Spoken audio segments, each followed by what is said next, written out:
UP के बरेली में जुम्मे की नमाज के बाद भारी बवाल हुआ। अब इस मामले में यूपी के सीएम योगी आदित्यनाथ का बयान आया है। उन्होंने कहा है कि बरेली में एक मौलाना भूल गया कि राज्य में सत्ता किसकी है। उसे लगा कि वो जब चाहे व्यवस्था को रोक सकता है, लेकिन हमने साफ कर दिया कि ना तो नाकाबंदी होगी और ना ही कर्फ्यू लगेगा। हमने जो सबक सिखाया है उससे आने वाली पीढ़ियां दंगे करने से पहले 2 बार सोचेंगी। आपने देखा होगा कल बरेली के अंदर वो मौलाना भूल गया कि शासन किसका है। वो ये मानता था धमकी देंगे और हम जबरदस्ती जाम कर देंगे। हमने कहा जाम नहीं होगा, कर्फ्यू भी नहीं लगेगा, लेकिन कर्फ्यू का सबक तुम्हें ऐसा सिखा देंगे कि तुम्हारी आने वाली पीढ़ी दंगा करना भूल जाएगी। क्या तरीका है? आप सिस्टम को ब्लॉक करना चाहते हैं। और यह प्रवृत्ति थी यूपी के अंदर, 17 के पहले यही होता था।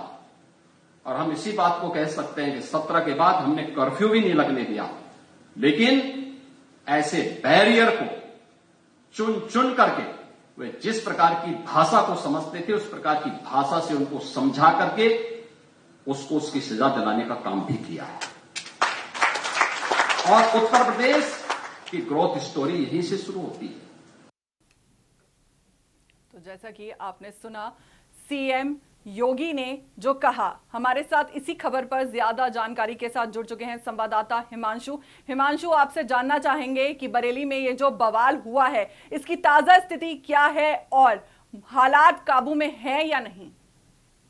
जी बिल्कुल, जिस तरह से मौलाना तौकीर रजा अपनी पहचान इत्तेहाद-ए-मिल्लत काउंसिल IMP के संपादक और राष्ट्रीय अध्यक्ष के तौर पर उन्होंने जो बनाई है, हालांकि ये संगठन है, ये मुसलमानों के सामाजिक और धार्मिक राजनीति के मुद्दों को उठाने का दावा करके जिस तरह से कल 26 सितंबर को जिस तरह से पूरी घटना को अंजाम दिया था। हालांकि ये जो घटनाक्रम था ये 1:30 बजे के लिए जो मौलाना तौकीर रजा ने ये कहा था कि 1:30 बजे के बाद नमाज अदा करने के बाद जो भी मुसलमान भाई हैं वहां से निश्चित तौर पर अपने घर जाएंगे वहां से। लेकिन सबसे अहम और सबसे अहम बात ये है कि जिस तरह से 1 घंटे ये दंगा करीब 3 बजे के समथिंग हुआ है, जिस तरह से 1 घंटे में पूरी प्री प्लानिंग की गई है। हालांकि किसी समर्थन के द्वारा ही ये पूरी घटना को अंजाम दिया है और निश्चित तौर पर इस संगठन के जो प्रमुख हैं उनके तौर पर जिस तरह से पूरी घटना को अंजाम दिया है। हालांकि जो दंगा था इसमें छोटे छोटे जो बच्चे थे वो कहीं ना कहीं पत्थरबाजी करते हुए नजर आए। हालांकि जो पुलिस ने 200 CCTV कैमरे वहां से खंगाले हैं तो उसमें ये नजर आया है कि जो मासूम बच्चे थे उनको आगे करा गया। जिस तरह से वहां पर जो दुकानें थी और जो आम पब्लिक थी उसको पथराव करते हुए आ रहे थे, पुलिस पर भी पथराव करते हुए आ रहे थे, जिस कारण पुलिस को वहां पर भारी बल का प्रयोग करना पड़ा। जी हिमांशु, ये भी जानना चाहेंगे कि सीएम योगी आदित्यनाथ ने जो कड़ा बयान दिया है उसका स्थानीय लोगों और प्रशासन पर क्या असर दिख रहा है?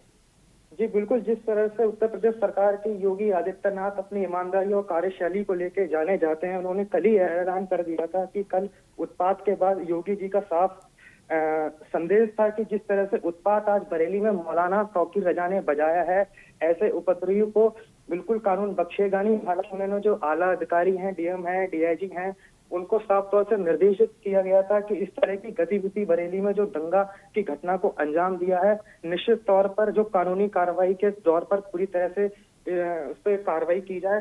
जिस तरह से मौलाना तौकीर रजा को आज मौलाना तौकीर रजा समेत 8 समर्थकों के साथ कोर्ट में पेश करने के बाद 14 दिन की न्याय हिरासत में जेल भेज दिया गया है। जी हिमांशु, ये भी जानना चाहेंगे कि इस घटना के पीछे असल वजह क्या बताई जा रही है? क्या ये सिर्फ नमाज के बाद का विवाद था? और साथ ही ये भी जानना चाहेंगे कि प्रशासन ने अब तक क्या कदम उठाए हैं और आने वाले दिनों में कानून व्यवस्था को सामान्य रखने के लिए क्या रणनीति बनाई गई है?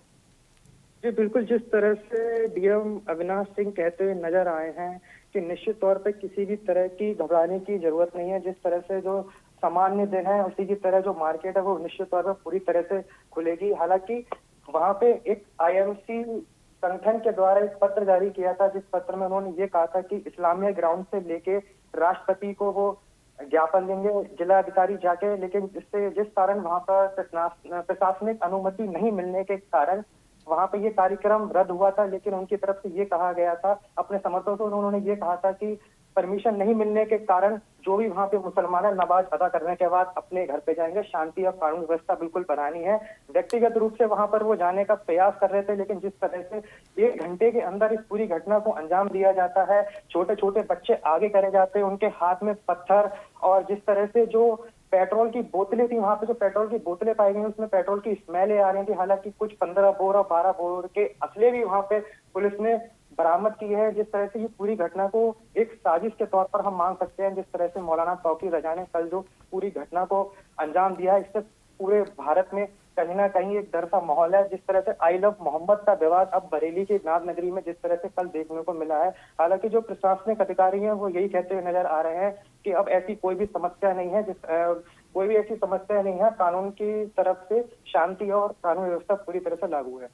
जी, शुक्रिया आपका हिमांशु, पूरी जानकारी साझा करने के लिए।